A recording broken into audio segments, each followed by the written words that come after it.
اللهم صل على محمد وآل محمد. لا حول ولا قوة إلا بالله العلي العظيم. حسبي الله ونعم الوكيل، نعم المولى ونعم النصير. أعوذ بالله السميع العليم من الشيطان اللعين الرجيم. بسم الله الرحمن الرحيم. الحمد لله الذي لا يبلغ منحته القائلون ولا يحصي نعماءه العادون ولا يؤدي حقه المجتهدون، الذي لا يدركه بعد الهمم ولا يناله غوص الفطن، الذي ليس لصفته حد محدود ولا نعت موجود ولا أجل ممدود. فطر الخلائق لقدرته ونشر الرياح برحمته، والصلاة والسلام على البشير النذير السراج المنير الطهر الطاهر والدر الفاخر والبحر الزاخر والعلم الشاهر أبي القاسم محمد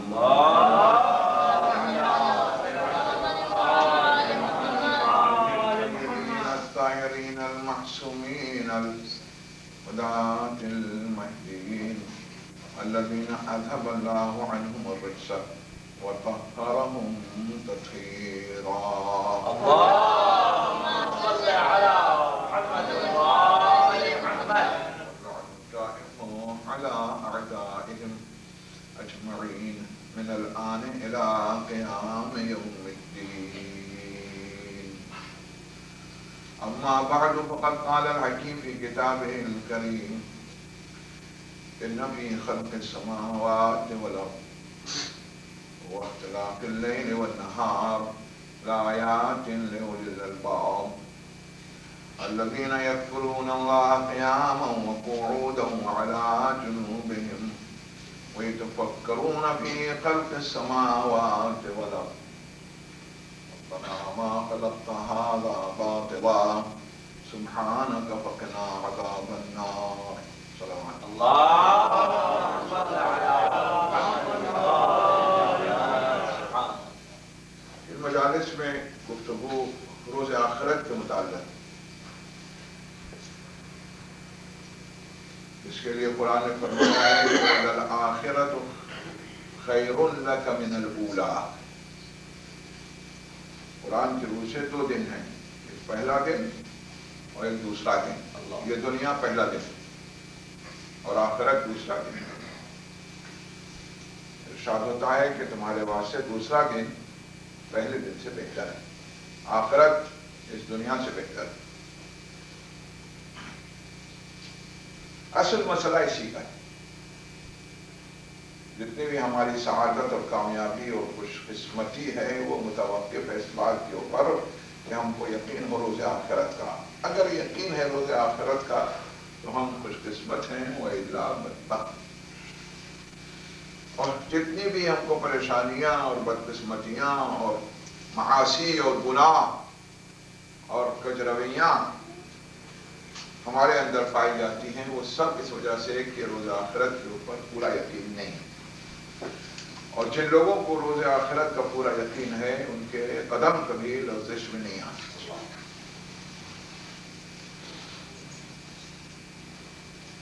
1,24,000 پیغمبر سب اسی واسطے آئے کہ ہم کو اس بات کا یقین دلائیں کہ روز آخرت ہے. ہمارے پیغمبر اکرم صلی اللہ علیہ وآلہ وسلم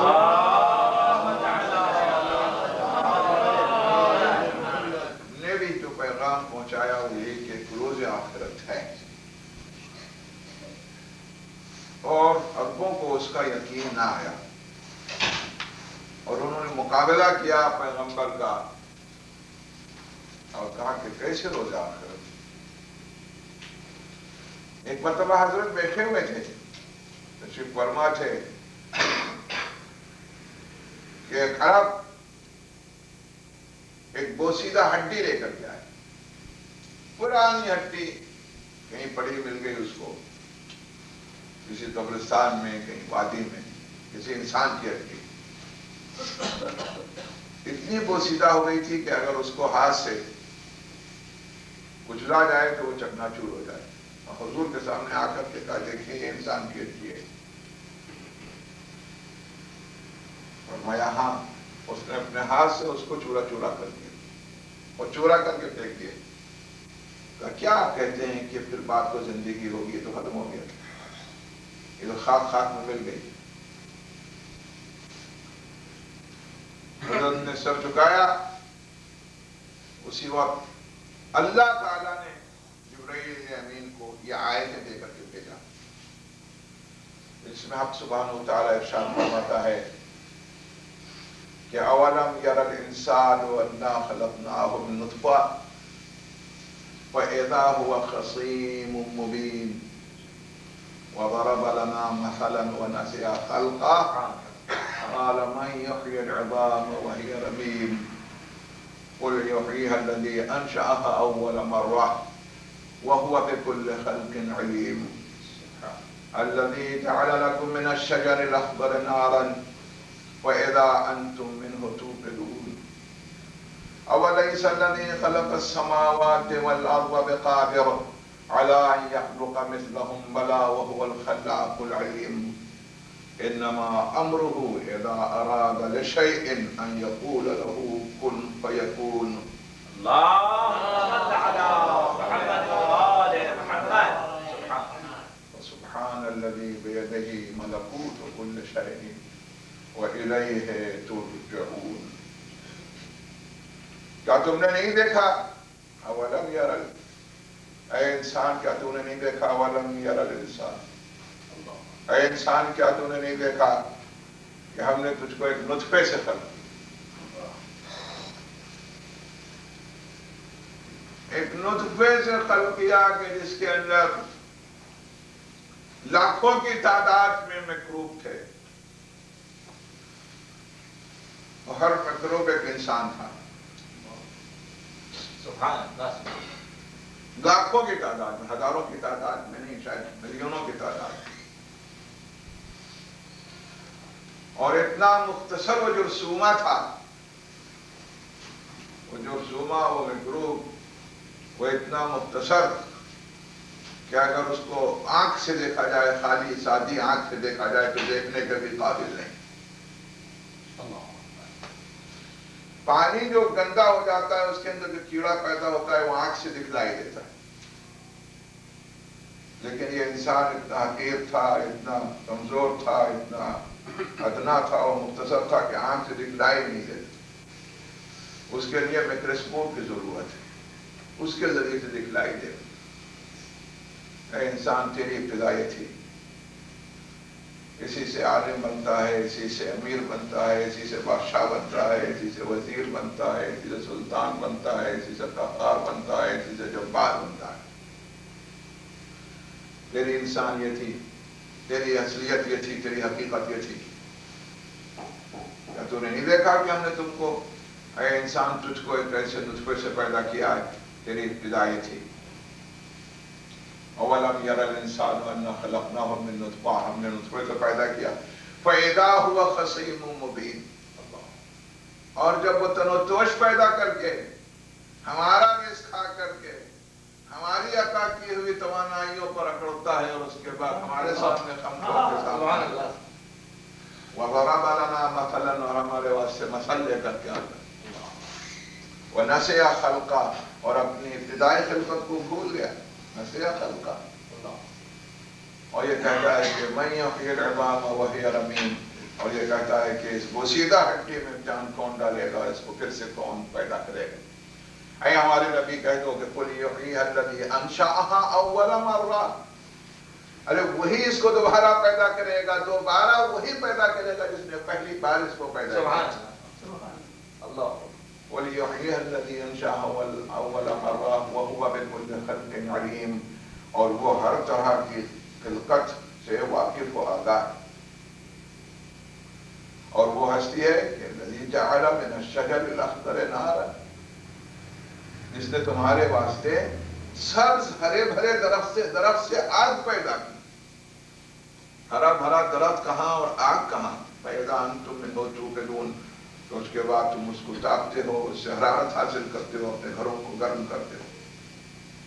وَلَيْسَ الَّذِي خَلَقَ السَّمَاوَاتِ وَالْأَرْضَ، کیا وہ ہستی کہ جس نے اتنے بڑے آسمانوں اور زمینوں کو پیدا کیا وہ قادر نہیں ہے اس بات کے اوپر کہ دوبارہ تم کو پھر پیدا کر دے، دوبارہ پھر تمہاری خاک میں جان ڈال دے؟ یہ زیادہ بڑا کام ہے، یہ زیادہ بڑا کام ہے. وَلَيْسَ الَّذِي خَلَقَ السَّمَاوَاتِ وَالْأَرْضَ قَادِرٌ، کیا اس بات پر قادر نہیں ہے کہ تم کو پھر پیدا کر دے؟ جبکہ اس کی شان یہ ہے کہ انما امرہ اذا اراد لشیء ان یقول له کن فیکون. اس کے لیے زیادہ دیر کی ضرورت نہیں، مقدمات کی ضرورت نہیں، تدریج کی ضرورت نہیں، بلکہ وہ کن کہہ دیتا ہے اور وہ شے ہو جاتا ہے.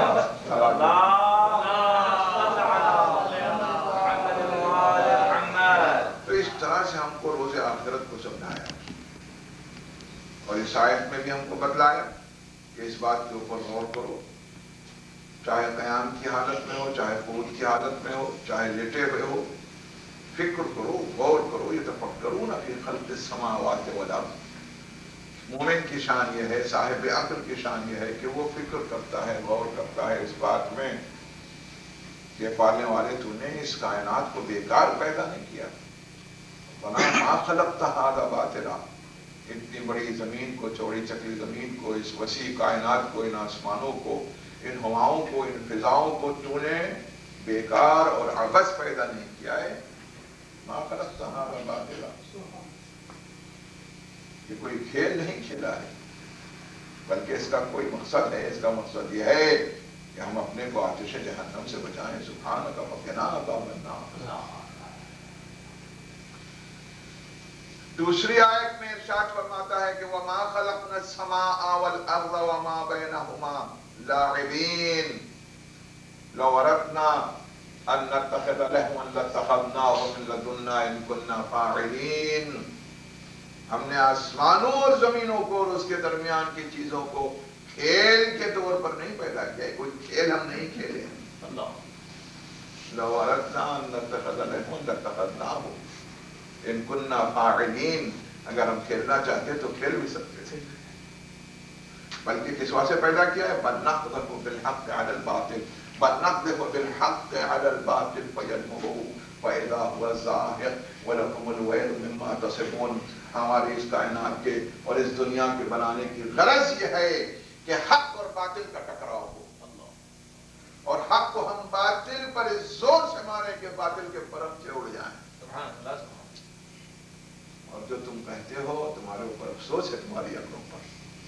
ہم نے حق کو حق دکھانے کے واسطے، باطل کو باطل دکھانے کے واسطے دنیا کو پیدا کیا. تو اس دنیا کی کسی چیز کو اللہ نے بیکار اور عبث پیدا نہیں کیا ہے، بلکہ حکمت کے ساتھ پیدا کیا ہے، مصلحت کے ساتھ پیدا کیا ہے. دنیا کی کوئی شے بیکار نہیں.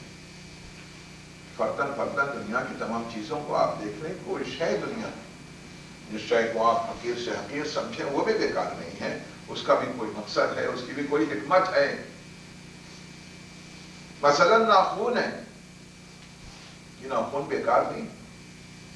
اتنا خیال کریں کہ انسان کے بدن میں بہت حقیر شے ہے ناخون، جن کو بار بار کاٹ کے پھینکا جاتا ہے. اگر یہ ناخونیں انگلیوں کے سرے پر نہ ہوتے تو کیا ہوتا؟ انگلیوں میں مضبوطی نہ آتی، چیزوں کو پکڑ نہیں سکتے تھے، کام نہیں کر سکتے تھے. ایک طرف سے گویا تکیہ گاہ ہیں، انگلیوں کی مضبوطی کا باعث ہیں. ایک طرح کا یہ کور ہے. آپ فکر کریں اگر یہ ناخن نہ ہوتے تو وہ کام، سب سے سخت کام جو انسان مرد اور عورت انجام دیتے ہیں وہ انجام نہیں دے سکتے تھے. پھر اس کے بعد جو بخارات ہیں وہ ناخن بڑھتے ہیں، ان کے ذریعے سے وہ بخارات کرتے جھڑ جاتے ہیں. اللہ نے ان بالوں کو بیکار پیدا نہیں کیا ہے. ہر بال میں ایک حکمت ہے، ہر بال میں ایک حکمت ہے جو اس نے پیدا. انسان نہ سمجھے تو وہ بات دوسری. انسان سمجھا کیا ہے، اس کی عقل میں آیا کیا ہے. یوں غور کیجئے کہ اگر کوئی مشینری کسی انسان کی بنائی ہوئی ہو تو کیا دوسرے انسان سمجھ سکتے ہیں؟ کہ اس کے پرزے کس مصلحت کے ماتحت. جاپان اس وقت بہت اس نے پیش رفت حاصل کی ہے الیکٹرانک میں. ریڈیو خراب ہو گیا، ٹیپ ریکارڈر خراب ہو گیا، ٹی وی خراب ہو گیا، تو ہم کو ٹھیک کیے لیتے ہیں. کوئی بنانے والا نہیں ملا، اس کا پیچھے کا کور ہٹایا دیتا. اللہ اکبر، کتنے تار ہیں، کتنے پرزے ہیں، کتنے اسکرو ہیں. عقل حیران ہو جاتی ہے دیکھ کر کے کہ یہ چھوٹا سا آلہ جس میں سے آواز نکلتی تھی، کتنی اس میں زحمت برداشت کی گئی ہے، کتنی اس میں فکر صرف کی گئی ہے. کیسے کیسے تار ہیں، کیسے کیسے اس کے اندر بلب ہیں، کیسے کیسے اس میں والو ہیں، سمجھ میں نہیں آتا. کچھ تار ٹیڑھے ہیں، کچھ تار سیدھے ہیں، کچھ والو سیدھے ہیں، کچھ ٹیڑھے ہیں، کچھ سامنے کی طرف لگے ہیں، کچھ اندر کی طرف لگے ہیں. اب وہاں پر اگر کھڑے ہو کر کوئی کہے کہ صاحب ٹیڑھا والو بھی لگا ہوا ہے، ٹیڑھے کی ضرورت نہیں، سیدھا لگتا تب بھی کام چل جاتا. دوسرے کہیں کیا آپ کہتے ہیں، بنانے والا بہتر جانتا ہے. واہ واہ، بنانے والا بہتر جانتا ہے. میں کہتا ہوں اتنے تاروں کی کیا ضرورت ہے. اس طرح سے ویلڈنگ کر کے جب گھوم کے اس طرح سے آیا ہے، یہ سیدھا شارٹ کٹ کے اوپر سیدھا لا سکتے تھے. صاحب ایسا نہ کہیے، آپ نہیں سمجھ سکتے. بنانے والا بہتر جانتا ہے، جس نے بنایا ہے وہ بہتر جانتا ہے. آپ جانتے نہیں، ہم سے نہیں جانتے. جاپان نے بنایا ہے وہ جانتا ہے، اس کو کما حق ہو اس ٹائل میں. میں کہوں کہ اتنے پرزے اس کے اندر ہیں، ہزاروں کی تعداد میں، کیا ضرورت تھی. ایک تو اس میں سے اگر کم کر دیے ہوتے تو کوئی حرج تھا کہ نہیں، بالکل ٹھیک ہے. اس کا جو تار ہے وہ اپنے مقام پر بالکل فٹ ہے، جو اسکرو ہے بالکل صحیح ہے، جو بلب ہے اس کا وہ بالکل صحیح ہے، جو والو ہے اس کا اس کی بڑی ضرورت ہے. میں کہوں گا اس میں کوئی شک ہے، کا کوئی شک نہیں، اس واسطے کہ جاپان نے اس کو بنایا ہے، وہ غلط تھوڑی بنائے گا. اللہ جاپان کی بنائی ہوئی ایک معمولی مشینری، اس میں لاکھوں پرزے لگے ہوئے ہیں، ایک پرزہ اس میں کوئی غلط نہیں بھیجا. نہیں، اس کے اوپر ایمان ہے جو خالق ہے جاپان کا، اس کے کارخانے پرواز بھیجیے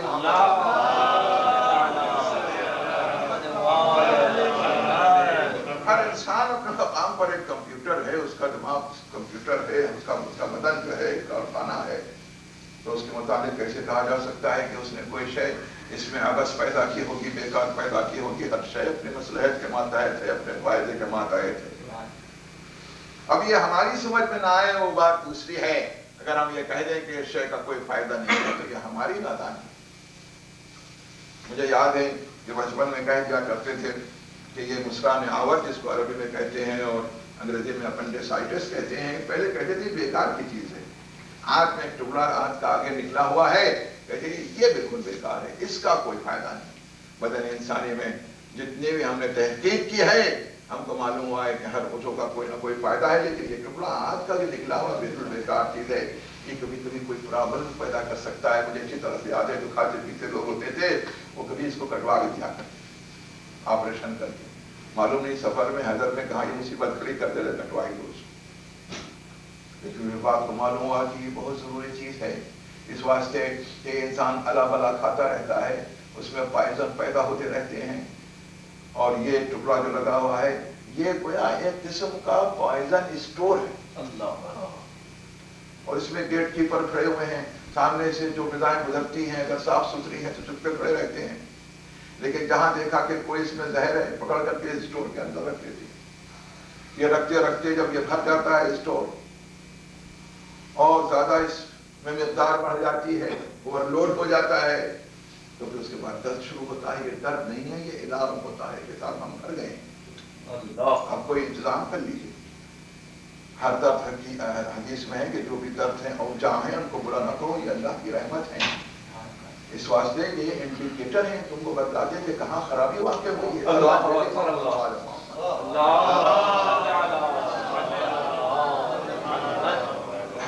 قدم کے اوپر اشارے لگے ہوئے ہیں، علامتیں لگی ہوئی ہیں، لگے ہوئے ہیں، تاکہ تم کو متوجہ کریں کہ تم نے یہ الا بلا جو کھا لی ہے اس کے نتیجے میں یہ تکلیف پیدا ہو گئی ہے.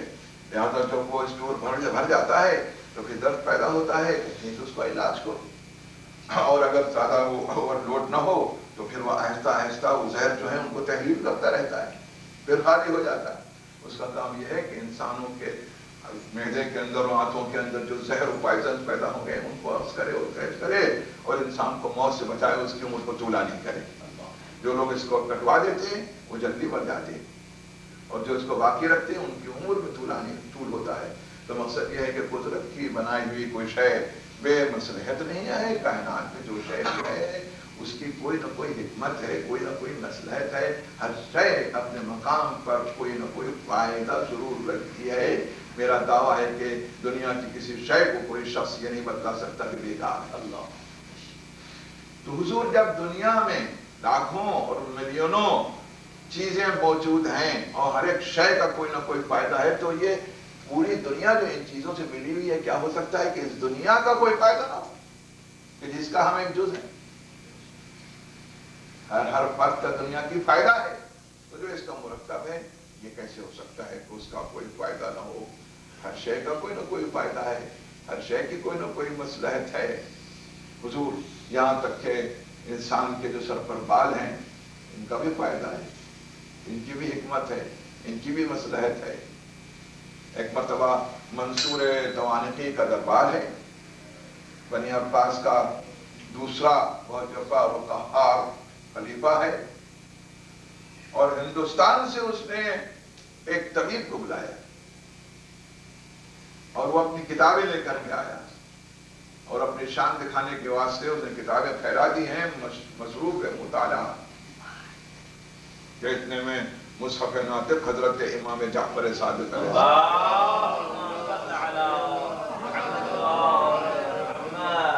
تشریف لاتے ہیں۔ پوچھا کہ یہ کون ہے کہ جو کتابوں کا مطالعہ کر رہا ہے؟ کہا یہ طبیب ہندی۔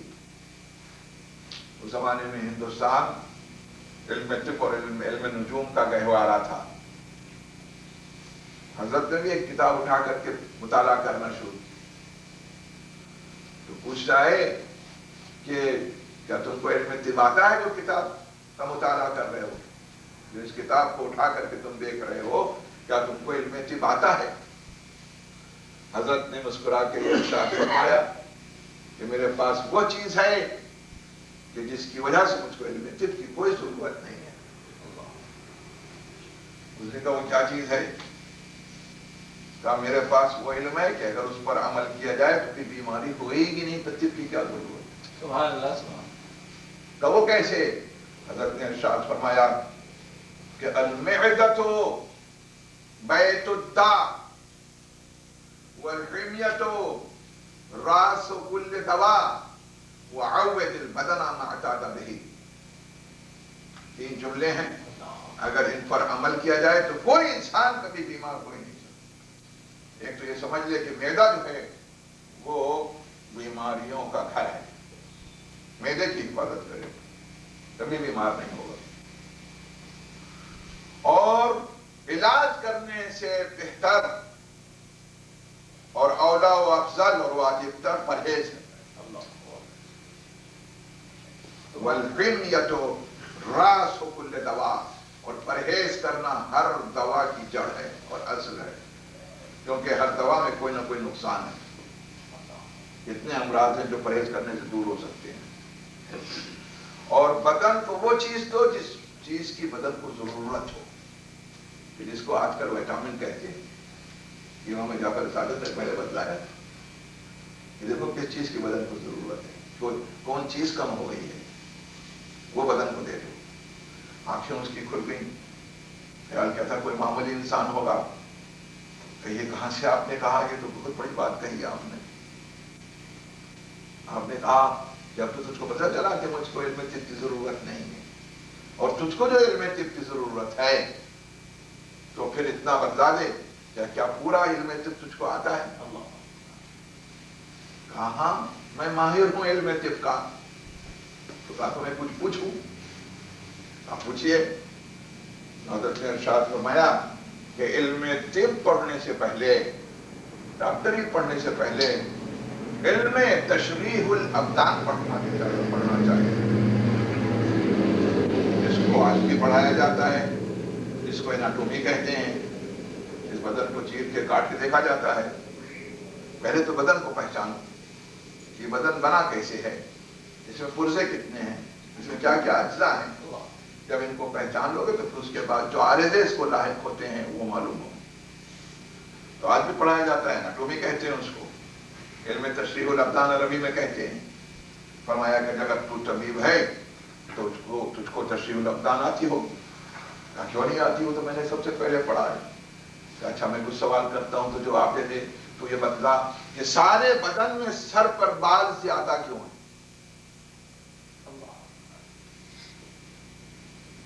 کہا نہیں معلوم۔ کہا اچھا یہ بتلا دے کہ انسان کا سر جو ہے، کاسے سر، اس میں جوڑ کیوں ہے؟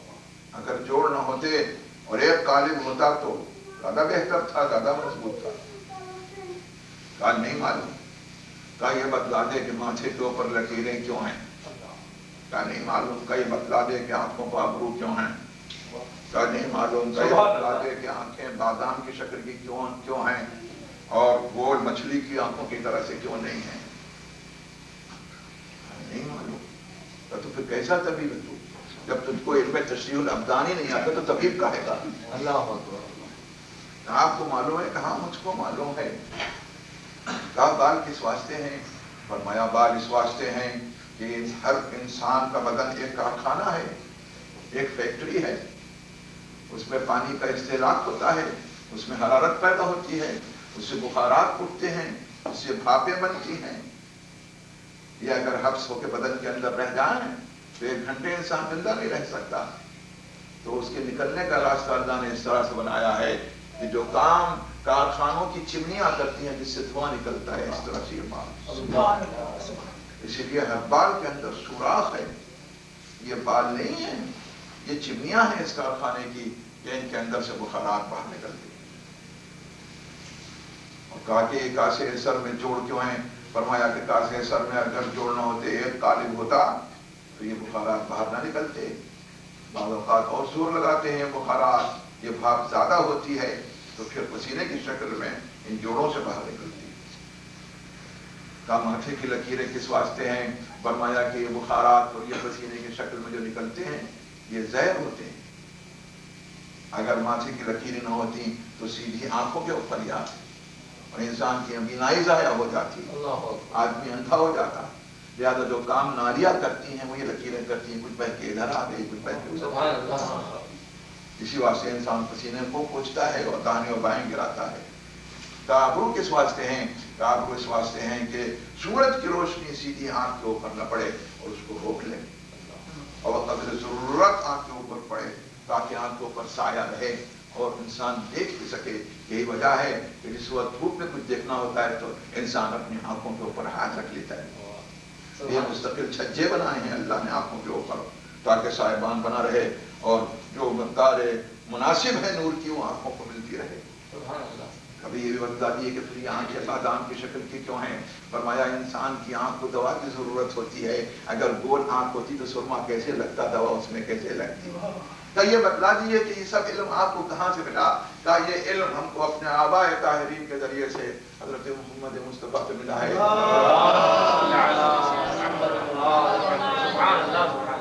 یہ حضور سے ملا ہے۔ اتنا سننا تھا کہ اس نے کہا کہ آپ کا مذہب بالکل سچا ہے، آپ کا دین بالکل برحق ہے، آپ اپنے جد کے نائب حقیقی ہیں اور مجھ کو کلمہ اسلام تعلیم کیجئے۔ حضرت نے فرمایا کہ پڑھ کر کلمہ کہ اشہد ان لا الہ الا اللہ وان محمد رسول اللہ صلی علی محمد سبحان باوال بلند سلامات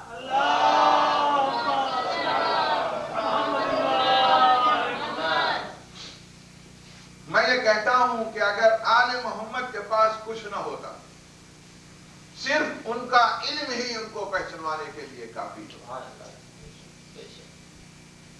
مسلمانوں کے تمام فرقوں کے سامنے ان کی حقانیت کی دلیل ان کا علم ہے، بلکہ کائنات میں جتنے بھی ادیان ہیں سب کے سامنے آل محمد کا جو علم ہے وہ ان کی حقانیت کی دلیل ہے۔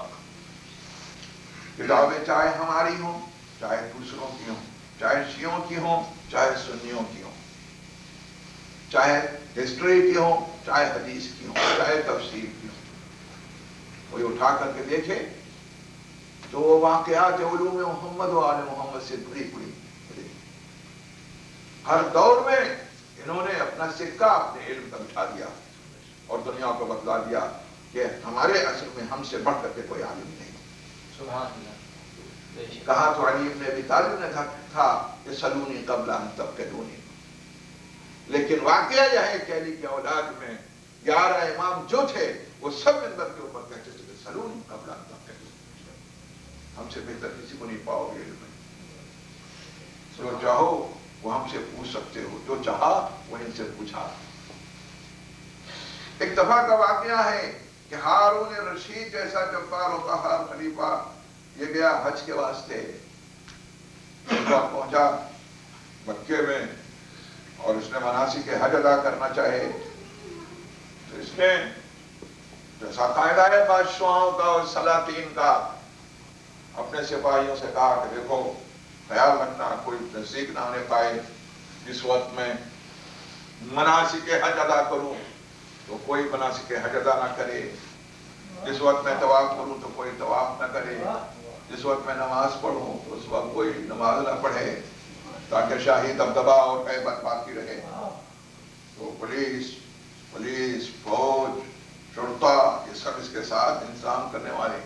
معلوم نہیں کہاں سے ایک عرب آ گیا. جس وقت اس نے طواف کرنا شروع کیا دیکھا کہ وہ عرب آگے آگے چل رہا ہے، طواف کر رہا ہے. اشارہ کیا اپنے مامورین کو اور جو پولیس کے افسران تھے اس کو منع کرو یہ کہاں سے آ گیا. آگے بڑھ کر کے اس نے کہا کہ اس کو پتا نہیں ہے خلیفۃ المسلمین ہے. کہا ہے تو پھر کیا ہوا؟ تو تم بات کو طواف کر لینا، اس کو طواف کرنے دو. تو اس نے کہا کہ کیا قرآن تم نے نہیں پڑھا جس میں اللہ تعالیٰ فرماتا ہے کہ وہ مسجد الحرام جعلناہ للناس سواء العاکف فیہ والباد.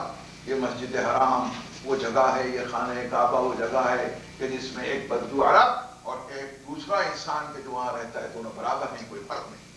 اللہ. سپاہی نے مڑ کے خلیفہ کو دیکھا. خلیفہ نے کہا خیر کسی میں کس کو رہنے دو، اس سے مت بولو.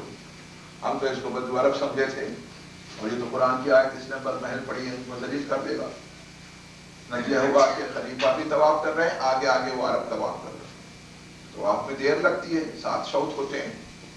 جب طواف ختم ہوا تو اس کے بعد مقام ابراہیم پہاڑ الرشید آیا اور اس نے نماز طواف پڑھنا چاہیے. اور اب آ گیا اور سامنے آ کر کے وہ نماز پڑھنے لگا. ہارون کے بالکل سامنے اس نے بھی آ کر کے نماز پڑھنا شروع. دونوں کی نماز ختم ہوئی. ہارون نے سپاہی سے کہا اس کو بلا کے میرے پاس لاؤ. سپاہی گیا اور کہا کہ خلیفہ تم کو بلا رہے ہیں. شرف نے کہا کہ مجھ کو تو خلیفہ کی کوئی ضرورت نہیں ہے، نہ اس سے کام ہے، اگر اس کو کوئی کام ہے تو خود وہ میرے پاس آئے. سپاہی نے کہا کہ مجھے اب یہ کہ ٹھیک ہے میں جاتا ہوں. سامنے آ کر کے کھڑے ہوئے. غصے کی وجہ سے جوڑ جوڑ کانپ رہا ہے. کوئی بہانہ ڈھونڈنا چاہتے ہیں قتل کرنے کا. ظالم کوئی بہانہ چاہتا ہے قتل کرنے کا اور ظلم کرنے کا. سامنے جا کر کے کھڑے ہوئے. کہا کہ اجازت ہے میں بیٹھ جاؤں؟ کہا اللہ کا گھر ہے، کوئی میرا تو گھر ہے نہیں، چاہے بیٹھو اور چاہو چلے جاؤ. بیٹھ گئے. کہنے لگے کہ اے شخص تو نے بڑی بے ادبی کی ہے، بڑی گستاخی کی ہے خلیفہ مسلمین کے ساتھ. اب میں تیرا امتحان لیتا ہوں. ایک آیت تو نے پڑھ دی، میں امتحان تیرا لینا چاہتا ہوں. اگر اس امتحان میں تو کامیاب ہو گیا تو چھوڑ دوں گا، میں تو تجھ کو قتل کروا دوں گا. کہا کہ اگر امتحان تو لینا چاہتا ہے تو میں امتحان دینا نہیں چاہتا، لیکن اگر تو جاہل ہے اور کچھ استفادہ کرنا چاہتا ہے تو بے شک میں بتلاؤں گا.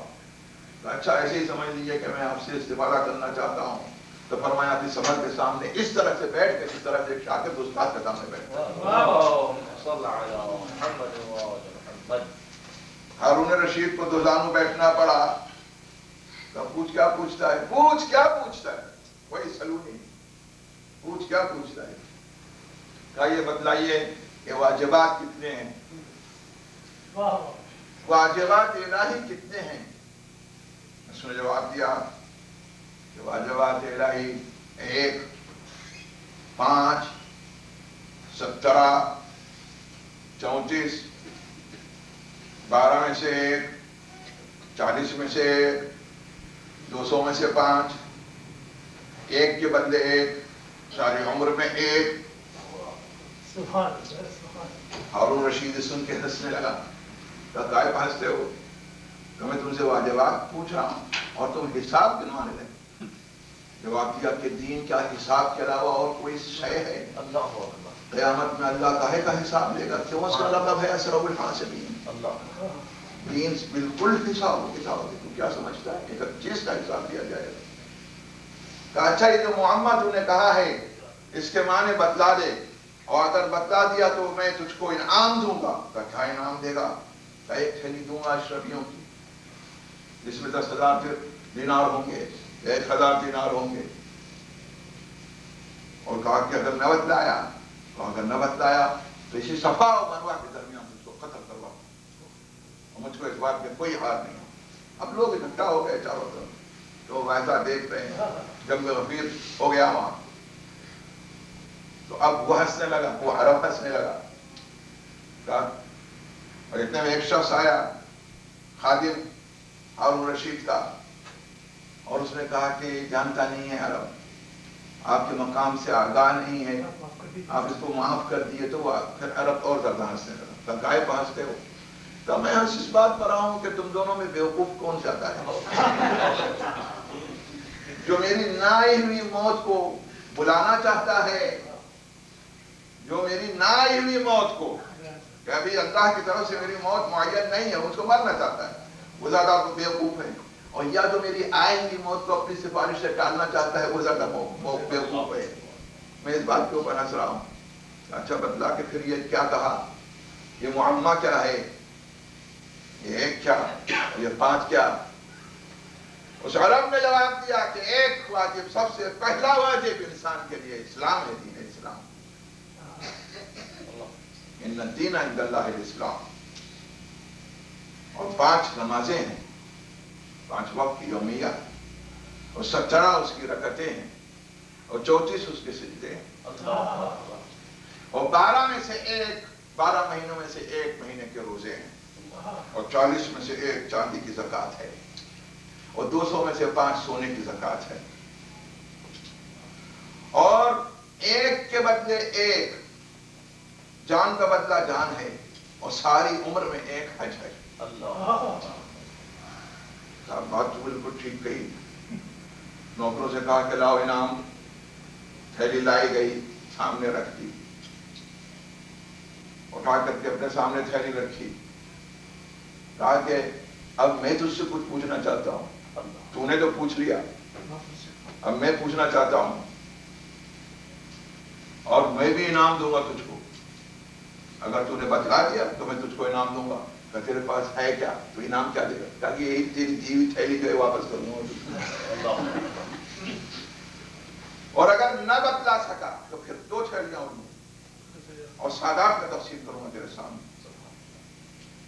اچھا پوچھ رہے کیا پوچھتا ہے؟ کہ یہ بتلا کہ ایک کیڑا ہوتا ہے جو نجاست میں پیدا ہوتا ہے، جس کو عربی میں خنفسا کہتے ہیں، اور اردو میں اس کو گبریلا کہتے ہیں. یہ کس طرح سے اپنے بچے کو پیدا کرتا ہے؟ انڈے سے نکلتا ہے، یا خود بخود بچہ پیدا ہوتا ہے اس کے، اور جب پیدا ہو جاتا ہے تو اس کو کھلاتا کس طرح سے ہے؟ دودھ پلاتا ہے، دانا بھراتا ہے، کیا کرتا ہے؟ اس کی خلقت کس طرح سے ہوتی ہے؟ اور رشید ہنسنے لگا. کہا کاہے کو ہنستے ہو؟ ارے تو خلیفۃ المسلمین سے ایسی بات پوچھتا ہے؟ کہا اسی لیے تو پوچھتا ہوں کہ خلیفۃ المسلمین بنا ہوا ہے. اس واسطے مسلمانوں کا خلیفہ اور مسلمانوں کا امام اسی کو بننا چاہیے کہ جس کا علم سب سے زیادہ، اور کائنات کے ذرے ذرے کا اس کو علم. کہا مجھے تو نہیں معلوم. کا تو پھر وہ تھیلی منگا کے رکھ میرے سامنے. تھیلی پھر آ کے سامنے رکھی گئی. تو کہا تجھ کو اتنا پتا نہیں کہ یہ کیڑا جو ہے یہ نہ انڈے سے پیدا ہوتا ہے، نہ اپنی ماں کے بدن سے پیدا ہوتا ہے علیکم السلام، بلکہ یہ خاک سے پیدا ہوتا ہے. یہ خود بخود خلق ہوتا ہے.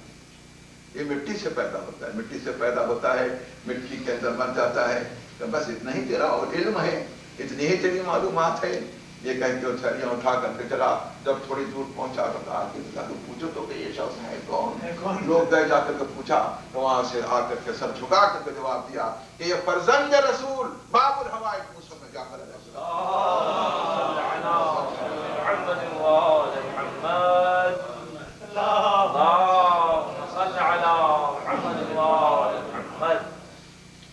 یہ ہے ان کا علم. اور یہاں سے عداوت ہارون رشید کو، یہ پہلی عداوت تھی. اس وقت تک موسیٰ بن جعفر علیہ السلام کو اس نے نہیں دیکھا. یہاں سے عداوت پیدا ہوئی. اور اس کے بعد مختلف واقعات ہوتے رہے. پھر مدینے میں ایک دفعہ مٹبھیڑ ہوئی.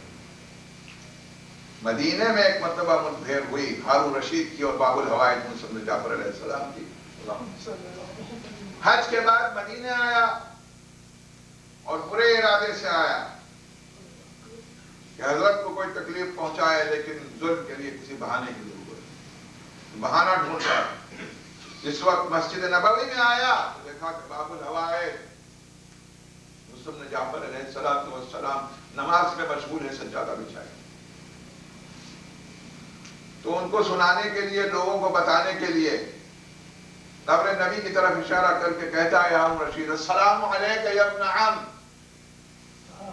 اے میرے چچا زاد بھائی آپ کے اوپر سلام.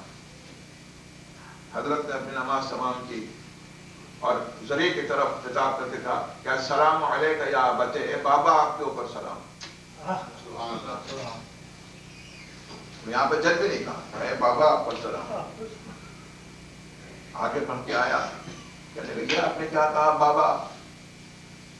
یہ آپ نے کیا بابا؟ ایک چچا کی آپ اولاد ہیں، ایک چچا کی ہم اولاد ہیں. آپ ابو طالب کی اولاد ہیں، ہم عباس کی اولاد ہیں. عباس ابو طالب سے زیادہ رسول اللہ کے نزدیک رہے، آخر وقت تک ان کی خدمت کرتے رہے. کیا مشہور کر رکھا ہے اولاد رسول اولاد رسول. اولاد لڑکی سے کہاں چلتی ہے؟ باپ سے چلتی ہے. آپ تو ابو طالب کی اولاد ہیں، اولاد عبد المطلب ہیں. ہم بھی اولاد عبد المطلب ہیں. ہم میں اور آپ میں کیا فرق ہے؟ فرمایا ہم میں اور تم میں بہت فرق ہے. کہا کہ بتلائیے. آئے مباہلہ نہ پڑھیے گا، میں اس کو نہیں مانتا اس کی تفسیر. کہا نہیں پڑھوں گا میں. کہا کہ بتلائیے کہ ہم میں اور آپ میں کیا فرق ہے؟ کہا کہ یہ فرق ہے کہ میں تجھ سے سوال کرتا ہوں کہ آج اگر میرے جد رسول اللہ سامنے آ جائیں اور تجھ سے تیری لڑکی مانگے اور یہ کہ اپنی لڑکی کی شادی میرے ساتھ کر دو تو قبول کرے گا یا نہیں کرے گا؟ یہ میرے واسطے فخر ہے، میں ضرور قبول کروں گا. یہ میرا افتخار ہے کہ نبی خدا شادی کرنا چاہے میری لڑکی کے ساتھ. فرمایا بس یہی فرق ہے تجھ میں اور مجھ میں کہ اول تو رسول اللہ میری لڑکی مانگیں گے نہیں اس واسطے کہ ان کی اولاد ہے، اگر مانگے بھی تو میرے دینا حرام. سبحان اللہ. صلوات بھیجیے محمد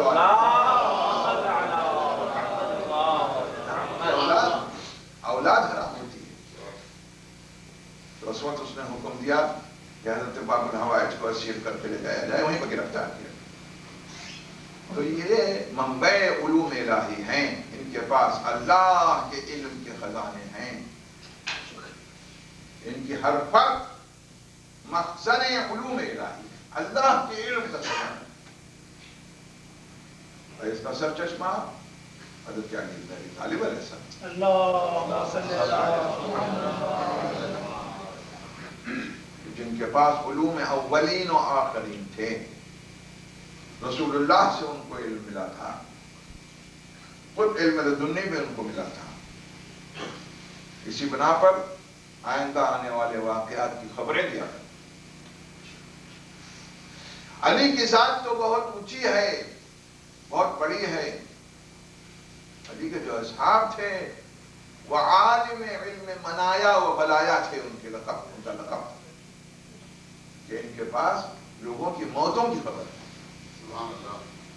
یہ لوگوں کی موتوں کے متعلق ان کو اطلاع ہے. اللہ نے اپنا علم غیب ان کو عطا کیا ہے. جیسے عیسی بن تمار، جیسے عجر بن عدی، جیسے عمرو بن حمید خزاعی، جیسے رشید حجری. یہ سب اصحاب رسول نہیں تھے، یہ اصحاب علی بن ابی طالب تھے اور ان کے پاس علم میں بلایا و منایا تھا. حجر ابن عدی کو اسیر کر کے شام کی طرف لے چلے، کیونکہ زیاد نے بے ادبی کی علی کی شان میں، حضرت علی علیہ السلام کی شان میں مسجد کوفہ میں بے ادبی کی. تو حجر ابن عدی اور ان کے ساتھی رشید حجری وغیرہ، ان لوگوں نے اٹکریاں اس انگریزے اٹھا کر کے اور زیاد کے منہ پر مارے اور کہا کہ تو باب مدینہ علم کو برا کہتا ہے، وسیع رسول کو برا کہتا ہے، اور ہمارے سامنے ابھی ہم زندہ ہیں. معاویہ نے حجر ابن عدی کو گرفتار کیا، ان کے ساتھ 13 آدمیوں کو اور گرفتار کیا، قید خانے کے اندر ڈالا. معاویہ کو خط لکھا، یہ تاریخ میں لکھا ہے، یہ شیعوں کی کتاب کی بات نہیں ہے، یہ ہسٹری ہے، ہسٹری آف اسلام. شام خط لکھا کہ امیر معاویہ، اگر تجھ کو عراق کی ضرورت ہے تو حجر اور ان کے ساتھیوں کا کوئی علاج کر، نہیں تو عراق ہاتھ سے نکل جائے. وہاں سے جواب آیا کہ ان کو میرے پاس بھیج دو. چنانچہ یہ 14 آدمیوں کا قافلہ سپاہیوں کے ساتھ کوفے سے رہسپار ہوا، روانہ ہوا کدھر؟ شام. کس طرح سے کہ ہاتھوں میں ہتھکڑیاں اور پیروں میں بیڑیاں جکڑے، قصور حب علی بن ابی طالب. راستے میں نہانے کی ضرورت محسوس ہوئی. بعض لوگوں کو ان 14 میں سے نہانے کی، واجب نہانے کی ضرورت محسوس ہوئی. سپاہیوں سے کہا کہ ہم کو یہ پانی تمہارے ساتھ دے دو کہ ہم غسل کریں. ان کا یہ پینے کا راشن ہے اور یہ ڈیزرٹ ہے، ہم نہیں دے سکتے، جان کا معاملہ. کہا تم ہمارا راشن ہم کو دے دو، تم کو کیا مطلب، ہم چاہے پیے اور چاہے نہا لیں. کہا ہم نہیں دیں گے. ان کو کیا دینا، نہیں دیا انہوں نے. تو اس وقت حجر ابن عدی نے آسمان کی طرف روک کر کے کہا کہ پالنے والے کبھی تو نے مجھ کو نجس نہیں رکھا ہے. حجر کی شان یہ تھی کہ کبھی بلا وضو نہیں رہے، اور جب بھی وضو کیا تو نماز ضرور پڑھی. یہ ان کی ایک ادنا صفت تھی. اتنا کہنا تھا خدا کی بارگاہ میں کہ ایک مرتبہ ابر اٹھا اور اس قافلے کے اوپر سایہ فگن ہوا، اور اس کے بعد اتنا پانی برسا کہ جل تھل بھر گئے. سپاہیوں نے اپنے مشق بھر لیے، اپنے برتن بھر لیے، اور ان لوگوں نے غسل کیا. پاک و صاف ہو گئے غسل کر کے. جب پاک و صاف ہو گئے تو اب نماز پڑھنا چاہیے.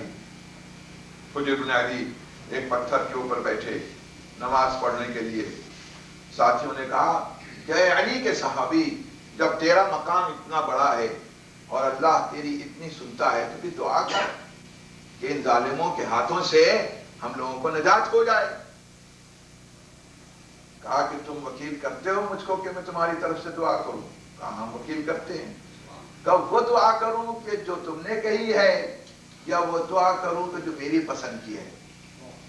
بے شک تو اللہ کا متقی بندہ ہے، پرہیزگار بندہ ہے، تیری پسند اور تیری عقل ہم سے زیادہ ہے. تو ہاتھ اٹھا کر کے کہتے ہیں کہ اے خالق، میں اپنی طرف سے اور ان سب کی طرف سے تیری بارگاہ میں دعا کرتا ہوں کہ اگر ہماری عاقبت کے لیے، ہماری سعادت اور خوش قسمتی کے لیے زندہ رہنا بہتر ہے تو ان ظالموں کے ہاتھوں سے نجات دے، اور ہمارے واسطے اگر شہادت بہتر ہے تو ہم کو شہادت عطا کر. یہ علی کا حال نہیں ہے، یہ علی والوں کا حال. جب علی والے ایسے ہیں تو پھر علی کیسا ہوگا. قافلہ یہاں سے روانہ ہوا. جس وقت پہنچے شام، دربار امیر شام میں ان کی پیشی ہوئی تو کہا دیکھو میرا حلم مشہور ہے، سب تاریخ میں طبری وغیرہ میں لکھا ہوا ہے، تاریخ ابو الفتح، طبری، ابن ہشام، بہت سی تاریخوں کے اندر یہ واقعہ لکھا ہوا ہے. تو امیر شام نے کہا کہ دیکھو میرا حلم مشہور ہے، میں اب بھی تم کو چھوڑنے کے لیے تیار ہوں، تم سب کو آزاد کر دوں گا. جو کچھ بھی تم نے گستاخیاں کی ہیں تم لوگوں نے اور ہنگامہ کیا ہے، میری حکومت بغاوت کی ہے حکومت وقت کے خلاف، خلافت اسلامیہ کے خلاف، میں اس کو بخش دوں گا اور چھوڑ دوں گا. لیکن شرط یہ ہے کہ علی سے تبرہ، علی کو برا کہو.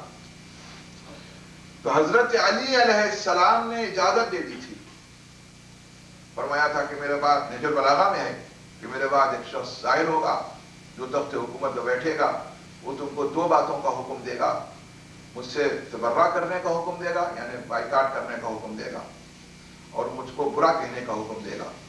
فرمایا بائیکاٹ مجھ سے نہ کرنا، تبرہ نہ کرنا مجھ پر، مجھ سے راضی اختیار نہ کرنا دل سے، یعنی لینی ولدت علی الاسلام، اس واسطے کہ میں اسلام کے اوپر پیدا ہوا ہوں، میں نے ایک منٹ کے لیے کفر اختیار نہیں کیا۔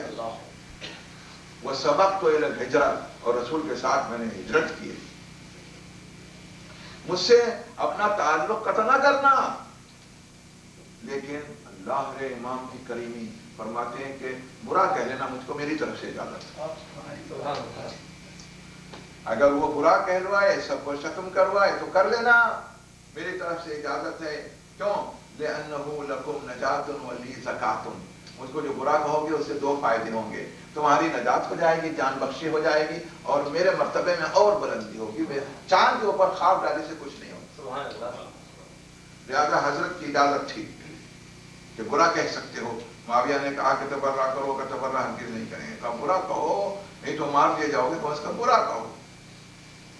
تو ان افراد میں سے کچھ افراد نے برا کہا، حضرت چونکہ اجازت تھی، گناہ نہیں کیا، حضرت نے اجازت دے دی تھی، برا کہا۔ تو اس وقت پہنچے تھے، کہا کہ اچھا ان کو باقی لے جاؤ، واپس لے جاؤ، زندان میں ان کو لے جاؤ، اور میں ان کا فیصلہ کل سناؤں گا۔ واپس آ گئے زندان میں، رات بھر زندان میں رہے۔ جب دوسرا دن ہوا تو دیکھا سامنے جلاد آ رہا ہے اپنے ساتھ سپاہیوں کو لیے ہوئے، اور اتفاق سے وہ جلاد ایک آنکھ کا تھا، آنکھ اس کی ایک تھی۔ تو دیکھیے موت سامنے ہے اور اس حالت میں بھی مذاق جاری ہے۔ تو حجر ابن عدی کہتے ہیں اپنے ساتھیوں سے کہ تم لوگوں میں سے آدھے مارے جاؤ گے، آدھے بچو گے۔ کہا کیوں؟ کہ یہ جلاد جو آ رہا ہے یہ کانا ہے، ایک آنکھ کا ہے۔ سب لوگ ہنسنے لگے۔ جلاد آیا، کہا کہ حاکم کا یہ فیصلہ ہے کہ تم 14 آدمیوں میں سے 7 جو ہیں ان کو آزاد کیا جاتا ہے، 7 کو قتل کریں گے، 7 کو قتل کریں گے۔ تو 7 کو تو نکال کے باہر بھیج دیا، جیسا کہ کہا یہ عالم علم المنایا والبلایا ہے، پہلے سے معلوم تھا، لہٰذا اس مذاق کے عنوان سے اس بات کو کہا۔ یہ بھی معلوم تھا کہ جو جلاد آئے گا وہ کانا ہو، ایک آنکھ کا ہوگا۔ اور پھر جلاد نے کہا کہ دیکھو اپنی موت تم کیوں طلب کرتے ہو؟ اب بھی علی کو برا کہو تو ہم چھوڑ دیں گے۔ کہا کہ ہرگز نہیں۔ کہا اچھا تو پھر قبریں کھودی جائیں۔ قبریں کھودی گئیں تھی زندان میں، 7 قبریں کھودی گئیں۔ تو حجر ابن عدی کے ساتھ جو 6 آدمی تھے ان میں سے ایک بیٹا بھی تھا، ان کا جوان بیٹا بھی تھا۔ تو چاہا کہ زنجیروں کو کھولا جائے، قتل کرنے سے پہلے حداد آہنگر بھی اپنے ساتھ لائے تھے، چاہا کہ یہ زنجیریں کاٹی جائیں اور کھولی جائیں۔ کہا نہیں تو ہماری بھی ایک خواہش ہے۔ کہ کیا؟ کہا یہ زنجیروں کو نہ کھولی۔ کہا کیوں؟ اس کا کیا فائدہ؟ کہا کہ قیامت کے روز اللہ کے سامنے ہم انہیں خون بھری زنجیروں کے ساتھ محشور ہونا چاہتے ہیں۔ کہا اور کوئی خواہش ہے؟ کہا دوسری خواہش یہ ہے کہ پہلے میرے بیٹے کو قتل کرو۔ حجر کہتے ہیں کہ پہلے میرے بیٹے کو قتل کرو۔ تو جلاد نے کہا کہ کیسا انسان ہے تو، کوئی باپ اس بات کے لیے تیار نہیں کہ وہ اپنے بیٹے کا خون دیکھے، اور تو یہ کہتا ہے کہ پہلے میرے بیٹے کو قتل کرو۔ کہا کہ میں اس واسطے کہتا ہوں کہ کہیں ایسا نہ ہو کہ پہلے اگر میں مار دیا جاؤں تو میرا بیٹا تلوار سے ڈر کے علی کو کہیں برا نہ کہہ دے۔ بخشا تو پھر بھی جائے گا، لیکن پھر اس مرتبے پہ نہ ہوگا جس مرتبے پہ میں ہوں گا۔ میں چاہتا ہوں میں اور میرا بیٹا جنت میں ایک ہی مرتبے اتر جائے گا۔ یہ مقام ہے اصحاب علی بن ابی طالب کا۔ چنانچہ پہلے بیٹا شہید کیا گیا، اس کے بعد باقی صحابی حضرت کے شہید کیے گئے، آخر میں کو شہید کیے گئے ہیں، اور یہ 7 قبریں وہاں بنی۔ آج بھی دمشق سے پہلے اگر کوئی بغداد سے جائے تو ان کا مزار اس سے ملتا ہے، اور مجھ کو یہ شرف حاصل ہوا ہے کہ میں نے اس مزار کی زیارت کی ہے، وہاں نماز پڑھی ہے اور مجلس بھی پڑھی ہے۔ یہ حجر ابن عدی ہیں، یہ ان کے واقعات بتائے۔ میثم تمار کو بھی اسی طرح سے حضرت نے بتلایا۔ میثم تمار آئے خدمت میں حضرت علی علیہ السلام، کہا کہاں ہیں امیر المومنین؟ کہا آرام کر رہے ہیں۔ تو دروازے پر کھڑے ہو کر کے کہتے ہیں کہ انتبہ ایھا النائم فواللہ لتخضبن لحیتک من راسک، اے سونے والے اٹھ، خدا کی قسم تیرے سر کے خون سے تیری داڑھی رنگین ہوگی۔ یہ کون کہہ رہا ہے؟ میثم کہہ رہے ہیں۔ کیا سوچیں ہیں آپ؟ کوفے کا واقعہ ہے۔ حضرت اٹھے تو کون ہے؟ میثم کا بلاؤ۔ اندر آئے تو کیا کہا؟ کہ آپ کے سر کے خون سے آپ کی داڑھی رنگین ہوگی، خدا کی قسم۔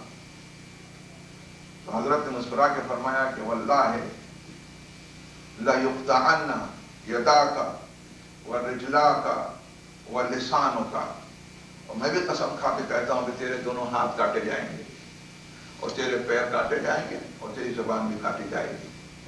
وَأَنْتَ عَاشِرُ الْعَشَرَةِ وَأَقْصَرُهُمْ خَشَبًا وَأَقْرَبُهُمْ مَطَرًا، اور 10 آدمیوں کو موت کی سزا ملے گی، 10 آدمیوں کو سولی ہوگی، اور میں سے تیری لکڑی پہ تیرا تختہ دار سب سے چھوٹا ہوگا، اور تیرا بدن زمین پر سب سے زیادہ نزدیک ہوگا۔ میں بھی تجھ سے یہ کہتا ہوں۔ اس کے بعد حضرت نے ارشاد فرمایا یا میثم کیف انت استعاق دعی بنی امیہ، استعاق دعی بنی امیہ بالبراءۃ منی، بالبراءۃ منی، وہ وقت کیسا ہوگا تیرا؟ اس وقت اے میثم کیا کرے گا جب بنی امیہ کا حرامزادہ شخص تجھ سے یہ کہے گا کہ مجھ سے برات کر لے، تو سوچو کیا کرے گا؟ آپ رو من کا یا امیر المومنین، میں آپ سے برات نہیں کروں گا، فیضاً یقتل ہوگا، تو وہ تجھ کو قتل کر دے گا، تجھ کو دار کو چڑھا دے گا۔ تو جواب دیتے ہیں میثم کہ ھذا قلیل فی محبتک یا علی، یا علی آپ کی محبت میں یہ تو ایک معمولی ہے۔ ھذا قلیل فی محبتک یا علی۔ فرمایا اچھا تو پھر تفصیل سن لے کہ ایک درخت ہے جو اس وقت موجود ہے، وہ درخت کاٹا جائے گا اور اس کے 10 ٹکڑے ہوں گے، اس میں سے چھوٹا جو سب سے ٹکڑا ہوگا اس کے اوپر تجھ کو سولی دی جائے گی، تیری زبان بھی کٹے گی، تیرے ہاتھ پیر بھی کٹیں گے۔ کہا یا علی ایک احسان کرنے کا کیا کہ وہ درخت چل کے مجھ کو دکھلا دے۔ چلو میں دکھلا دوں گا، خرمے کا درخت حضرت لے گئے، درخت دکھلایا کہ یہ درخت ہے۔ راوی کہتا ہے کہ اس کے بعد حضرت میثم کا یہ طریقہ تھا کہ ہر روز جا کر کے اس درخت کے نیچے 2 رکعت نماز پڑھتے اور یہ کہتے تھے کہ ایھا الشجرہ المبارکہ، تو بڑے مبارک درخت ہے، انکی خلقت لی و خلقت لکی، میں تمہارے واسطے خلق ہوا ہوں اور تو میرے واسطے خلق ہوا۔ شکرانے کی نماز پڑھتے تھے اس درخت کے لیے۔ اس کے بعد جب محرم نزدیک آیا تو ذی الحجہ کا واقعہ ہے، 20 ذی الحجہ کے بعد کا واقعہ ہے۔ مکے سے جب واپس آئے تو مدینے پہنچے، پہلے مدینے پہنچے حضرت ام سلمہ کی خدمت میں اور کہا کہ میرا سلام شہزادی کو پہنچاؤ۔ اور کون؟ کا میثم۔ شہزادی نے کہا میرا سلام بھی میثم کو پہنچا دو، اور کہو کہ رسول اللہ نماز شب میں تمہارے لیے دعا کیا کرتے تھے، اور اپنی کنیز کے ہاتھ عطر بھیجا۔ کہا شہزادی سے کہہ دینا کہ اب ہم کو اس عطر کی ضرورت نہیں ہے، یہ داڑھی تو اب خون سے ہم قریب رنگی جانے والی۔ وہاں سے چلے ابن عباس ملے، کہا ابن عباس تم کو تفسیر کا بہت شوق ہے، آؤ میں تمہارے واسطے تفسیر بیان کروں۔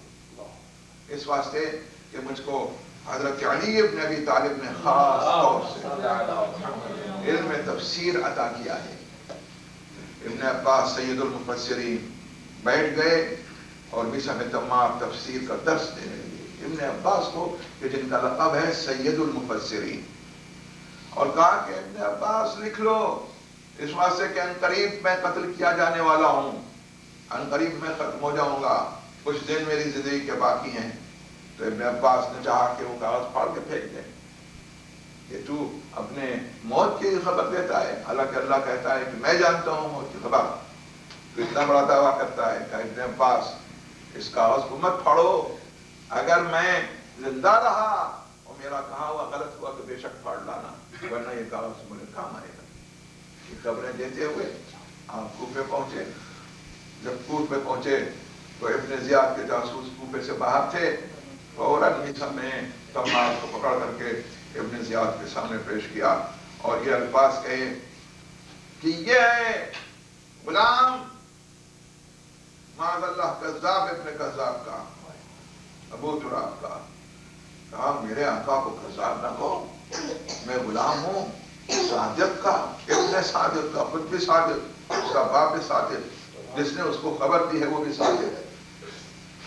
ابن زیاد نے کہا کہ میسم یہ بتلا کہ تیرا رب کہاں ہے؟ کہا میرا رب ظالموں کی کمین میں ہے، ظالموں کی تلاش میں ہے، اور ان ظالموں سے ایک تو ہے۔ کہا یہ بتلا کہ تیرے آقا نے کیا کہا تھا تیرے متعلق، کیا پیشین گوئی کی تھی؟ کہا کہ پہلے سے کہہ دیا تھا کہ تو مجھ کو قتل کرے گی۔ کہا بے شک میں تجھ کو قتل کروں گا، تجھ کو ماروں گا۔ کہا میں تو اللہ سے دعا کرتا رہتا تھا مجھ کو شہادت نصیب ہو اور بدترین شخص کے ہاتھوں سے شہادت نصیب ہو۔ کہا یہ بتلا کہ تیرے آقا نے کس طرح سے کہا ہے تجھ کو شہادت ملے گی؟ کہا تو میرا ہاتھ کاٹے گا، میرے پیر کاٹے گا، میری زبان کاٹے گا۔ کہا میں علی کا قول غلط کرنے کے واسطے تیرے ہاتھ و پیر کاٹنے کا حکم دیتا ہوں اور زبان کو باقی رکھوں گا۔ کہا کہ بالکل تو جھوٹ بولتا ہے، ہرگز نہیں کر سکتا ایسا۔ علی نے کبھی غلط نہیں کہا، کبھی جھوٹ نہیں کہا۔ ہاتھ کاٹے گئے میسم کے، پیر کاٹے گئے، اور کہا اس کو لٹکا دو تختے دار کے اوپر۔ کوفے میں تختے دار پر لٹکائے گئے، خلقت جمع ہو گئی دیکھنے کے لیے حضرت میسم کو۔ لوگوں نے ممبروں کے اوپر ایسے خطیب دیکھے ہوں گے کہ جو بڑی شان و شوکت سے علی کے فضائل بیان کرتے ہیں، لیکن چشم فلک نے، فلک کی آسمان کی آنکھ نے کبھی کاہے کو ایسا مداح علی کا دیکھا ہوگا، ایسا خطیب کاہے کو دیکھا ہوگا کہ جس کا ممبر اس کا تختہ دار تھا، ہاتھوں سے خون بہ رہا تھا، پیروں سے خون بہ رہا تھا، اور وہ پکار کے کہہ رہا تھا کہ کوفے والو علی کے فضائل مجھ سے سنتے جاؤ، اس واسطے کہ میری عمر بہت تھوڑی باقی رہیں گی۔ سبحان اللہ، سبحان کیا خوب کہا ہے کسی نے کہ حقائق زمانے کے بتلا رہے ہیں کہ محبت سرے دار بھی بولتی ہے۔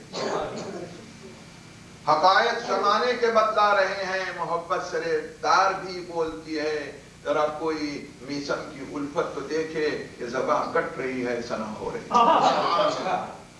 حقائق زمانے کے بتلا رہے ہیں کہ محبت سرے دار بھی بولتی ہے، ذرا کوئی میسم کی الفت تو دیکھے کہ زبان کٹ رہی ہے، ثنا ہو رہی ہے۔ لوگوں نے جا کے کہا کہ اے امیر کیا بیٹھا ہوا ہے، فضائل علی بیان کر رہا ہے، دنیا الٹ جائے گی، تیری سلطنت ختم ہو جائے گی، جلدی حکم دے۔ اس وقت اللہ سے کہا کہ جا، مجبور میں اس بات کے اوپر جا کر کے میسم کی زبان کو قطع کر دے۔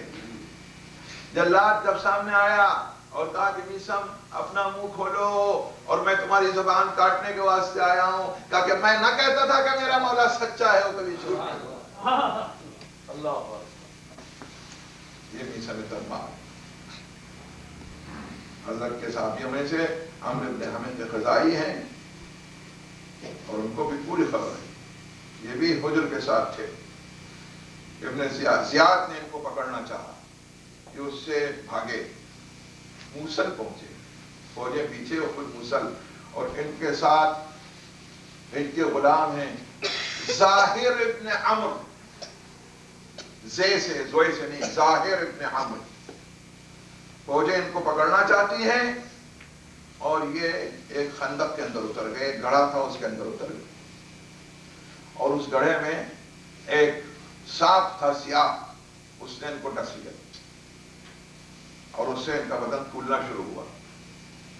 اتنے میں فوجیں نزدیک پہنچ گئیں.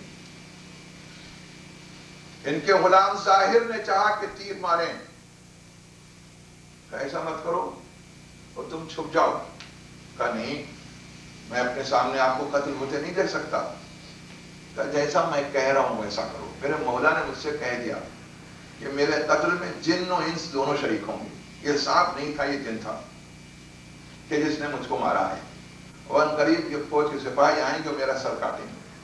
تو چھپ کر کے دیکھنا، اور جب سر کاٹ کے لے جائیں تو پھر میرا نماز جنازہ پڑھ کے مجھ کو دفن کر دینا.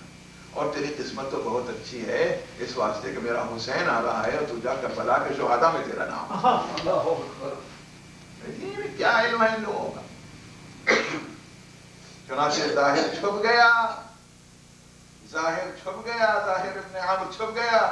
فوج پہنچ گئی، تلاش کر لیا، ان کو نکال کر کے ان کا سر کاٹا اور شام یہ سر ہدیے کے طور پر بھیجا گیا. مورخین لکھتے ہیں کہ اسلام میں یہ سب سے پہلا سر ہے کہ جو بھیجا گیا. نیزے پکڑ کے سب سے پہلا سر یاد رکھیں آپ. حسین کے سر سے بھی سب سے پہلا سر اس کا ہے عمرو بن حمیہ خزاعی کا. اسلام میں مورخین لکھتے ہیں یہ پہلا سر ہے کہ جو تشہیر کیا گیا بازاروں میں اور بھیجا گیا شام. اور اس کے بعد ظاہر نماز پڑھ کے دفن کیا عمرو بن حمیہ کو، اور دفن کر کے منتظر رہے یہاں تک کہ کربلا میں حسین کے ساتھ. امام زمانہ فرماتے ہیں کہ السلام علیکہ یا ظاہر ابن عمرو مولا عمرو بن حمیہ الخزاعی. ظاہر نے سلام کیا ہے. حضور یہ ہیں اصحاب حسین جو کہاں کہاں سے پہنچے ہیں اور کس طرح سے پہنچے ہیں. ان اصحاب کے اوپر امام حسین علیہ السلام کو بڑا ناز تھا. کچھ باتیں میں ایسی پڑھنا چاہتا ہوں جو آپ نے نہ سنی ہو. معلوم نہیں کہ میری تقریر میں کتنی دیر ہو گئی، بس ایک ساتھی کو ذکر سن لیا امام حسین علیہ السلام کے کہ جن کا ذکر آپ نے ہرگز نہیں سنا ہوگا. بعض صحابی امام حسین علیہ السلام کے ہیں کہ جو شہادت کے بعد پہنچے اور شہید ہوئے. سنا ہے کبھی؟ ان میں سے ایک ہیں حفاف ابن مہند الراشبی، جن کو حسین نے خط لکھا، لیکن اتنی فوجیں تھیں کہ یہ پہنچ نہ سکے وہاں کو. یہ پہنچے عصر کے بعد. عصر کے بعد پہلے ٹوٹ چکے تھے، لوگوں کو آنے کی اجازت تھی کیونکہ معرکہ سب ہو چکا تھا. پہنچ کے کہتے ہیں کہ حسین کہاں ہے، حسین کہاں ہے، حسین کہاں ہے. لوگوں سے پوچھتے جا رہے ہیں حسین کہاں. لوگوں نے پوچھا کہ تم کون ہو؟ کہا میں حفاف ابن مہند الراشبی ہوں. کہاں کے رہنے والے تھا؟ بصرے کے. کہا کاہے کے واسطے آئے حسین کے پاس؟ کہا حسین کی نصرت کے لیے آیا. تو دیکھو نیزے کے اوپر وہ حسین اثر، اور دیکھو وہ بیویاں لٹ رہی ہیں. کہا حسین کے اہل حرم پر لٹ رہے ہیں، علی و فاطمہ کی بیٹیاں لٹ رہی ہیں. یہ کہنا تھا کہ ابھی میں زندہ ہوں. یہ کہہ کہ تلوار کھینچی اور رجس پڑھتے جاتے تھے کہ انا حفاف یا ایھا الجند المجند. کیا یہ ایک سپاہی لڑ رہا ہے ہزاروں کی فوج سے کہ جو بقول راوی 100,000 سے بھی زیادہ تھی. حسین کی شہادت کے بعد کہتا ہے یا ایھا الجند المجند انا الحفاف ابن المہند احمی عیالات محمد. میں اب حسین کے لیے نہیں لڑ رہا ہوں، میں تو آیا تھا حسین کی نصرت کے لیے، لیکن اب میں حسین کے لیے نہیں لڑ رہا ہوں، میں تو محمد مصطفیٰ کے اہل حرم کے بچانے کے لیے لڑ رہا ہوں. بڑی جنگ کی، کشتوں کے کشتے لگا دیے. زین العابدین علیہ السلام فرماتے ہیں کہ واقع کربلا کے بعد میں نے حفاف سے پڑھ کر کے کسی کو شجاع نہیں دیکھا، یہاں تک کہ شہید ہو گئے حفاف. اور بیویاں اسی طرح سے لٹتی رہی. یہ خیال نہ کریں کہ بیویاں جو لٹی تو کسی کا دل نہیں پڑا، نہیں تھے، اہل دل بھی موجود تھے. جب بیویاں لٹنے لگیں تو فوج بصر سعد اور فوج ابن زیاد میں سے ایک عورت تھی، قبیلے بنی وائل کی. قبیلے بنی وائل بکر ابن وائل کی ایک عورت تھی، جب دیکھا کہ بیویاں لٹ رہی ہیں، چادریں ان کی چھن رہی ہیں، تو ایک پر تلوار لے کے دشمن کی فوج سے، یہ دشمن کی فوج کی عورت ہے، تلوار لے کر کے باہر نکل آئی اور اس نے پکارا یا آل بکر ابن وائل، اے میرے قبیلے کے لوگوں، اتسلب و بنات فاطمہ، فاطمہ کی بیٹیاں ان کی ردائیں چھینی جا رہی ہیں اور تم دیکھ رہے ہو۔ اس کے قبیلے والوں نے اس کو سمجھا بجھا کر کے واپس کر دیا۔ لوگ بیٹیاں بالکل بے سہارا ہو گئیں، ان کی ردائیں چھننے لگیں، زینب کے سر سے ردا چھنی، حضرت ام کلثوم کے سر سے ردا چھنی، سکینہ کے گوشوارے چھنے، بچی نے دعا چڑھائے، ہلچل مچی، کتنے بچے تو گھوڑوں کی ٹانگوں میں روند کے مارے، کتنے بچے تو دہل کے مر گئے۔ حضور وہ بچے کے جو گھوڑوں کی ٹانگوں سے روند کے مرے، ان میں سے ایک بچی ہے، اس کو پوچھا تو اس کے اوپر لوگ نام لوں میں اس کا، وہ مسلم ابن عقیل کی بیٹی عاتقہ ہے، وہ بچی کے جس کو حسین نے راستے میں گوشوارے پہنائے تھے گھر میں، اس کا نام کیا ہوا؟ کربلا کے میدان میں کہ جس وقت اہل حرم اٹھے اور گھوڑوں کی ٹانپیں اور گھوڑے سامنے آئے تو لکھا ہے کہ یہ عاتقہ بنت مسلم ابن عقیل گھوڑوں کی ٹانپوں میں روندی گئی۔ ان کی ماں تھی جناب خدیجہ بنت علی کہ جن کا مزار کوفے میں ہے، مسجد کوفہ کے سامنے، اور گھوڑے کی ٹانپوں سے جو بچے مارے گئے روندے گئے، دو بچیاں اور ہیں جن کا نام ہے ام الحسن و ام الحسین، یہ امام حسن علیہ السلام کی بیٹیاں تھی کہ جو گھوڑوں کی ٹانپوں سے۔ کربلا کے شہداء میں ایک شہید ہے بنی ہاشم میں، حضرت مسلم کے بھائی عبد الرحمن ابن عقیل، یہ کربلا میں شہید ہوئے۔ ان کے دو بیٹے تھے سعد اور عقیل، سعد ابن عبد الرحمن ابن عقیل اور عقیل ابن عبد الرحمن ابن عقیل، یہ دونوں بچے بھی گھوڑوں کی ٹانپوں سے اور دہل کے یہ شہید ہوئے کربلا کے میدان میں۔ ہائے مصیبت یہ تھی کہ یہ سب منظر زینب دیکھ رہی، یہ منظر جب زینب اپنی آنکھوں سے دیکھ رہی تھی کہ جس کو حسین کہہ گئے تھے کہ اے بہن زینب میرے بعد میرے بچوں سے ہوشیار رہنا، میرے بچوں سے خبردار رہنا۔ جناب سکینہ ناقل ہے، حسین کی بیٹی ناقل ہے کہ جب حسین کی بارگاہ لٹ رہی تھی تو میں در خیمہ پر کھڑی ہوئی تھی اور وہ ہولناک منظر دیکھ رہی تھی۔ میں دیکھ رہی تھی کہ اشقیاء بیویوں کے پیچھے دوڑ رہے ہیں اور سیدانیاں ادھر ادھر بھاگ رہی ہیں، کوئی عباس کے جنازے کی طرف لاٹھی کی طرف بھاگ رہی ہے۔ اے غیرت دار عباس، ارے ذرا آنکھیں کھولو تو حسین کے حرم لٹ رہے ہیں، سیدانیاں لٹ رہی ہے، کوئی علی اکبر کے لاشے کے اوپر پچھاڑے کھا رہی ہے، کوئی حسین کے لاشے کی طرف جا رہی ہے۔ شہزادی کہتی ہے یہ منظر میں حیرانی سے دیکھ رہی تھی کہ ایک مرتبہ میں نے دیکھا کہ ایک شخص گھوڑے کے اوپر سوار کہ جس کی آنکھیں نیلی تھیں اور ہاتھ میں اس کے ایک لمبا سا نیزہ تھا، اس نے میری طرف رخ کیا۔ میں نے دہنے بائیں دیکھا، ہائے کوئی بچانے والا نہ تھا۔ میں نے بھاگنا شروع کیا، پیچھے پیچھے وہ ظالم، میں پکارتی جاتی تھی یا عباس یا عباس، اے چچا اے چچا۔ ایک مرتبہ میں نے اپنی پیٹھ کے اوپر اس نیزے کو محسوس کیا، میں منہ کے بھر زمین کے اوپر گری اور پھر بے ہوش ہو گئی۔ معلوم نہیں کتنی دیر بے ہوش رہی، جب میری آنکھ کھلی تو میں نے دیکھا کہ میرا سر ہے اور ایک بی بی کا زانو ہے۔ میں نے جو دیکھا تو دیکھا پھوپھی زینب ہے۔ میں نے کہا پھوپھی جلدی سے کوئی کپڑے کا ٹکڑا دے، اس واسطے کہ ظالم نے میری چادر چھین لی ہے۔ زینب نے فرمایا کہ بیٹی ذرا میرے سر کی طرف دیکھ۔ اب جو میں نے دیکھا تو دیکھا کہ زینب کے سر پر بھی چادر نہیں ہے۔ زینب مجھ کو دیکھ کے رونے لگی، میں زینب کو دیکھ کر کے رونے لگی۔ اس کے بعد شہزادی نے فرمایا کہ بیٹی اٹھ اور چل کے دیکھیں کہ تیرے بھائی سجاد کے اوپر کیا گزری۔ اٹھ کر کے ہم آئے اس خیمے میں جس میں سید سجاد تھے، دیکھا بیمار امام اس کو پانی تو پانی، دوا تو دوا، آج بستر بھی نہیں ہے، ظالم اس کا بستر چھین کر کے لے گئے۔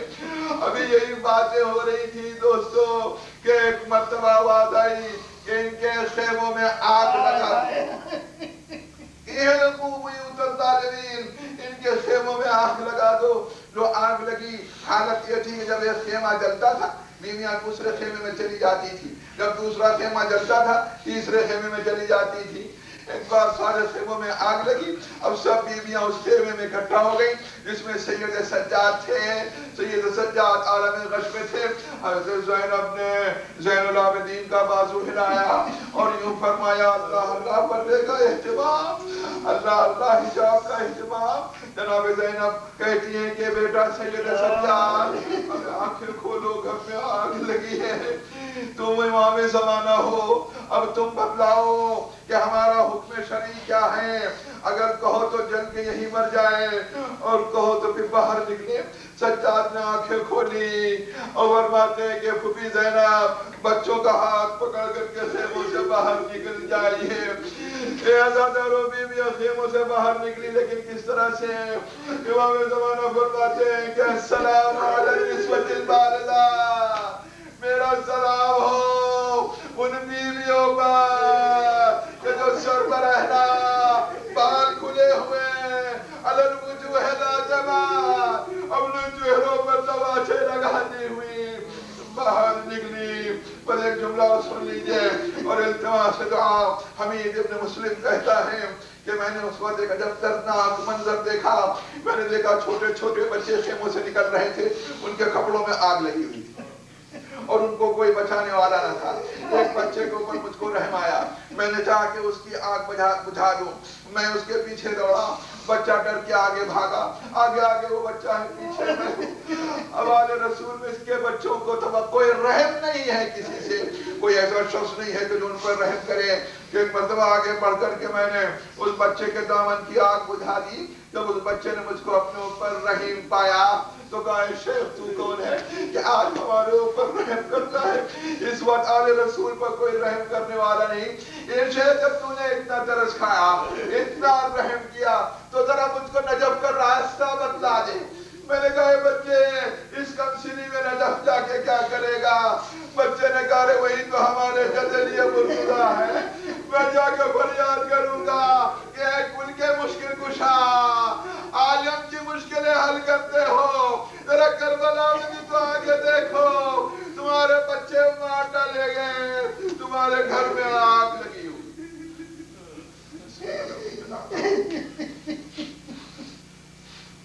یا اللہ ہمارے صبر کو قبول فرما، یا اللہ ہماری عاقبت کو بخیر فرما، یا اللہ ہم کو سوئے شبیری بچنے کی توفیق عطا فرما، یا اللہ جہاں جہاں مومنین آباد ہیں ان کی حفاظت فرما، یا اللہ ہمارے توفیقات میں اضافہ عطا فرما، بانیان مجلس کے توفیقات میں اضافہ عطا فرما، حاضرین کے توفیقات میں اضافہ عطا فرما، یا اللہ ہم سب کی عاقبت بخیر، یا اللہ جو بیمار ہیں مومنین ان کو شفا عطا فرما، جو مسافر ہیں ان کو صحیح سالم ان کے وطن تک پہنچا، یا اللہ ہمارے اموات کی مغفرت فرما، یا اللہ ہمارے والدین کی مغفرت فرما، ان کو ہم سے راضی کر، اللہم عجل فی فرج مولانا صاحب الزمان وجعلنا من اعوانہ وانصارہ۔